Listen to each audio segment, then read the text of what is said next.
Bonjour à tous et bienvenue sur le podcast Productive You. Je m'appelle Priscille Livenet, je suis une maman très active et aussi une blogueuse sur productiveyou.com. J'ai une passion pour l'organisation personnelle et professionnelle.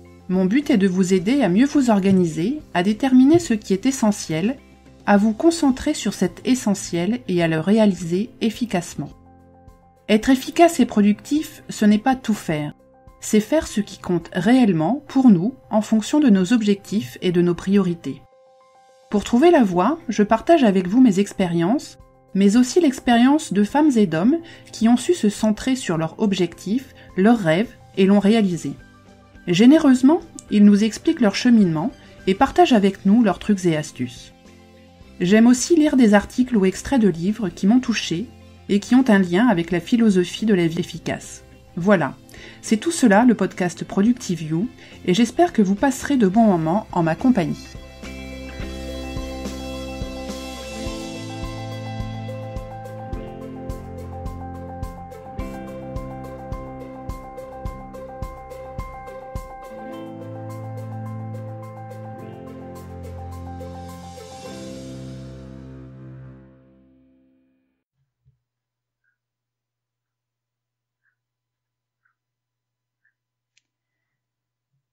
Bienvenue dans le 18e épisode du podcast de Productive You.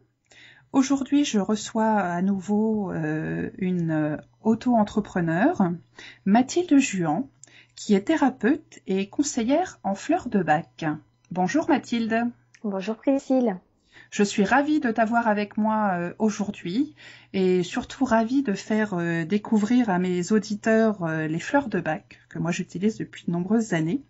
Mais avant qu'on entre dans le vif du sujet et que tu nous expliques ce que sont les fleurs de bac, pourrais-tu nous parler un petit peu de ton parcours parce que je suis très intriguée de savoir comment on passe d'un métier d'ingénieur à celui de thérapeute.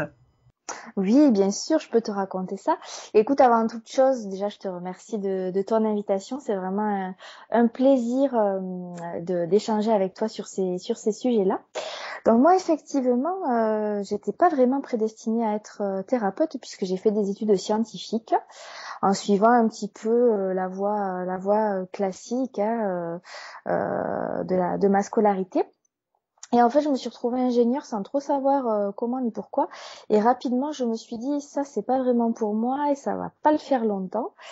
Donc, il se trouve que la vie m'a aussi amenée à la fin de mes études à vivre une crise personnelle assez intense. Donc, ça a été l'occasion de commencer une thérapie et de me rendre compte que je sentais que j'appartenais vraiment plus à ce monde-là, de l'humain, de l'échange, du cheminement personnel, qu'à l'univers technique, du métier d'ingénieur. Donc petit à petit, j'ai amorcé ma reconversion. Les études sont longues dans ce domaine-là, surtout que moi j'avais choisi la psychanalyse. Donc c'était Effectivement.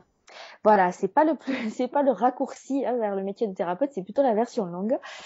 Et donc ça m'a pris un certain temps pour bifurquer, mais ça fait maintenant 7 ans que je me suis lancée dans cette voie-là et que je m'y épanouis vraiment. D'accord. Et dernièrement, puisque encore de psychanalyste à conseillère en fleurs de bac, il y a encore un nouveau pas à franchir. Et donc j'ai découvert cet outil-là thérapeutique assez récemment, il y a 2 ans, qui vient vraiment compléter ma pratique d'une façon exceptionnelle et qui apporte vraiment un plus. Donc c'est de cet outil-là bien spécifique que j'aimerais vous parler ce soir et que j'aimerais partager avec tes auditeurs. Eh ben écoute, je suis toute oui, donc tu peux y aller. Explique-nous ce que sont les fleurs de bac et comment tu les utilises. Oui, alors déjà peut-être il faut que je vous explique comment je les ai croisées dans ma vie. Donc en fait moi dans mon métier de psychanalyste, on travaille beaucoup sur les émotions, sur les prises de conscience, sur le passé, et tout ça se fait au niveau mental par la parole. Et on peut aller très loin avec ça, mais j'avais quand même remarqué qu'il y avait certains points qu'on n'arrivait pas à traverser et à résoudre. C'est-à-dire, on peut avoir vraiment tout bien compris, savoir d'où viennent nos névroses, nos façons de faire un peu dysfonctionnelles. C'est pas forcément pour ça que l'on va changer. La compréhension ne suffit pas. Et c'est justement ce que j'ai trouvé dans les fleurs de Bach, le fait d'aller plus loin que la compréhension et de traverser l'émotion, de vraiment l'intégrer et de changer en profondeur. Voilà, et c'est ce que moi j'ai vécu quand j'ai pris les fleurs.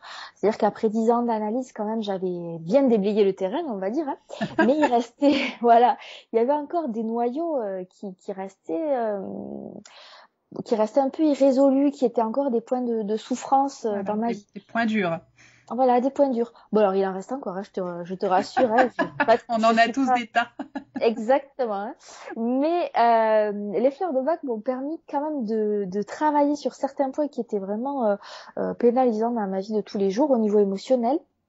Et de les traverser. Donc j'ai trouvé ça génial, surtout que ça correspondait au moment où je suis devenue maman. Donc là, en termes de rafale émotionnelle, il se passe quand même beaucoup de choses.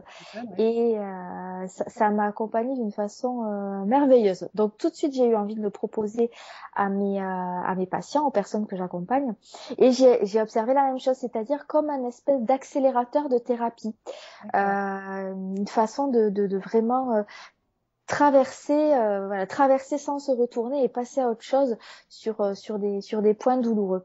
Et voilà. Donc c'est quoi ces fleurs exactement? Alors les fleurs de Bach, donc en fait c'est un système d'harmonisation des émotions qui a été découvert par un médecin anglais, le docteur Bach, au début du 19e siècle. C'était quelqu'un de brillant, hein, un bactériologiste, un chirurgien, et quelqu'un de très inspiré et de proche de la nature. Il a été aussi touché par les travaux sur l'homéopathie, hein, c'était à peu près la même époque, qui vraiment donnait une autre vision de la médecine, quelque chose de plus subtil que les antibiotiques en masse, hein, voilà. Donc il a été touché par ça. Et il était inspiré, donc il a trouvé ce système-là de guérison à base d'élixirs floraux. Donc concrètement, c'est basé sur 38 fleurs des champs qui poussent facilement en Europe, qu'on trouve très facilement dans les champs. Il a observé ces fleurs et leur comportement dans la nature. Et en observant ça, il s'est dit tiens, cette fleur, si c'était une personne, elle aurait tel caractère. Et en faisant cette analogie-là, il a essayé de rentrer au contact de ces fleurs-là quand il était dans une émotion qui ressemblait à ce que semblait exprimer la plante. Pour être clair, je te donne l'exemple de l'impatience. L'impatience, tu sais, c'est une petite fleur mauve ou rose, hein, ça dépend, il y a plusieurs variétés, qui pousse rapidement et puis en écartant un peu tout sur son passage. Et qui a un côté un peu explosif, c'est-à-dire à peine tu touches son pistil, il y a les graines qui explosent. Donc lui, il s'est dit, et puis bon, il y a son nom aussi, hein, l'impatience qui est pas anodin. Donc lui, il s'est dit, l'impatience, je vais essayer de voir ce que je peux faire avec cette fleur quand je suis dans cet état-là de tension, d'irritabilité, où j'ai envie de secouer un peu les autres parce que je les trouve lents. Donc il a essayé de s'approprier, on va dire, la philosophie de la plante. Et pour ça, en fait, il a cueilli, on va dire, la rosée du matin qui se déposait sur les plantes. Puisque grâce aux travaux de l'homéopathie, il avait cette intuition que l'information circulait par l'eau. Et donc ça a été vraiment la base de sa découverte et il a fait ses élixirs floraux de cette façon-là. Donc en fait, il cueille ces fleurs-là et il les met à macérer dans de l'eau en plein soleil. Et ensuite, c'est ce macérat-là qui contient l'information subtile de la plante, parce qu'on n'est pas dans quelque chose de chimique. C'est-à-dire que si tu mets une solution de fleurs de Bach sous un microscope, tu vas pas voir grand-chose. Tu vas voir de l'eau. Voilà, parce qu'en fait, c'est le même principe que l'homéopathie. Ça travaille sur la mémoire de l'eau. Oui. Donc l'information, elle n'est pas dans la molécule chimique, dans je sais pas moi, l'azote ou l'oxygène ou que sais-je. Tu vois, elle est dans la façon dont les molécules d'eau sont organisées entre elles. Donc ce qui est génial avec ce genre de thérapie, un peu comme l'homéopathie, c'est qu'il n'y a aucun effet secondaire vu qu'il n'y a pas de molécules. Il n'y a pas de molécules chimiques qui pourraient faire une interférence avec d'autres, qui pourraient faire une interférence avec le fonctionnement moléculaire de notre corps, à l'échelle moléculaire. D'accord. Donc c'est sans effet secondaire, sans effet indésirable. Et ça a un effet au niveau émotionnel, du coup. Et non pas directement physique, comme tu vois par exemple un antidépresseur, il va inhiber un circuit physiologique, il va inhiber les récepteurs des neurotransmetteurs, tu vois, c'est vraiment quelque chose qui est ancré dans la matière. Tandis que là, les fleurs de Bach, on est vraiment dans quelque chose de plus subtil qu'on ne sait pas encore bien expliquer d'ailleurs, mais dont on sait que ça marche très bien, puisqu'il y a des témoignages maintenant depuis quasiment un siècle de personnes qui ont pu en bénéficier. D'accord. Voilà, les fleurs de Bach. Parfait. Et donc, comment est-ce que, au quotidien, tu utilises ces fleurs avec tes patients? Alors, avec mes patients, en fait, c'est vraiment un accompagnement. Je les écoute, puisque moi, je reste psychanalyste, donc je les écoute, je reçois ce qu'ils m'amènent. Et quand je sens qu'ils ont un point de blocage qui est vraiment émotionnel, un passage qu'ils ont du mal à franchir, à ce moment-là, on essaie de nommer ensemble l'émotion de façon très précise. C'est-à-dire, c'est vraiment un gros travail de la thérapie par les fleurs de Bach. Bien sûr, il y a la prise de ces fleurs avec leur action subtile, mais il y a aussi tout un travail en amont pour nommer les émotions. Et ça, à mon sens, ça, c'est déjà plus de la moitié du chemin. Parce que quand on arrive à identifier l'émotion et à la nommer, ça nous permet de faire des liens, de connecter et de prendre conscience tout simplement de ce qui est en train de se passer pour nous. Ouais, c'est vrai que alors moi je fais un amalgame, mais tu vas nous en reparler tout à l'heure avec la méditation, parce que je fais de la méditation mindfulness et un des gros sujets, c'est quand on est submergé par une émotion, c'est de l'identifier extrêmement précisément et déjà rien que de faire cette étape-là et d'accepter ensuite son émotion et de la laisser passer, on est déjà à moitié sur le chemin de la guérison entre guillemets quoi. Exactement. Et tu vois, Priscille, j'ai fait un peu le même chemin que toi, puisque moi aussi, je suis une adepte de la pratique méditative. Et justement, j'ai associé fleurs de Bach et méditation pour renforcer cet effet prise de conscience. Et avec mes patients, donc, je leur propose en plus, une fois qu'on a bien nommé les émotions qui étaient présentes au moment de la séance, on fait une méditation autour des fleurs de Bach pour vraiment ancrer le processus de transformation. Parce que chaque fleur, en fait, elle a un aspect négatif, mais elle a aussi un potentiel de guérison qu'elle porte en elle. Pour reprendre l'exemple de l'impatience, l'aspect négatif, c'est ce tempérament un peu impétueux de la fleur, tu vois, l'irritabilité, la tension. Et l'aspect positif, qui est un peu le revers de la médaille, les deux faces d'une même pièce, tu vois, eh bien, c'est le calme, la sérénité, la patience. Donc vraiment, dans la méditation, on essaie de connecter ces deux polarités et de renforcer le chemin pour passer de l'une à l'autre, en pleine conscience. D'accord, très bien. Et c'est de là que tu as lancé les médites en fleurs. Exactement.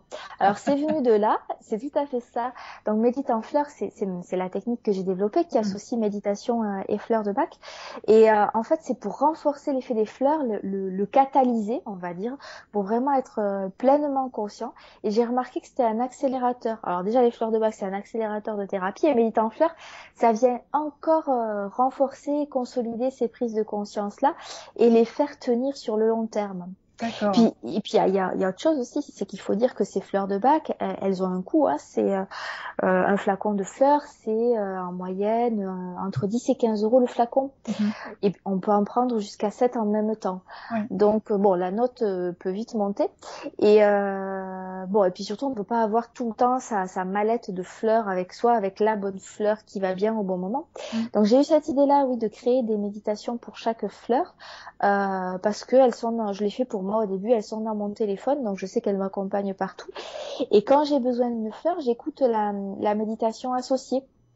Et avec l'expérience de la méditation plus l'expérience des fleurs, il arrive un point où il y a certaines personnes qui ont même plus besoin de prendre la fleur, tu vois, parce que elles connaissent déjà le chemin de transformation et rien qu'en le visualisant et en se projetant dedans à travers la méditation, elles arrivent à refaire ce chemin-là. À obtenir le bénéfice de la plante sans la plante, quoi, en gros. Exactement.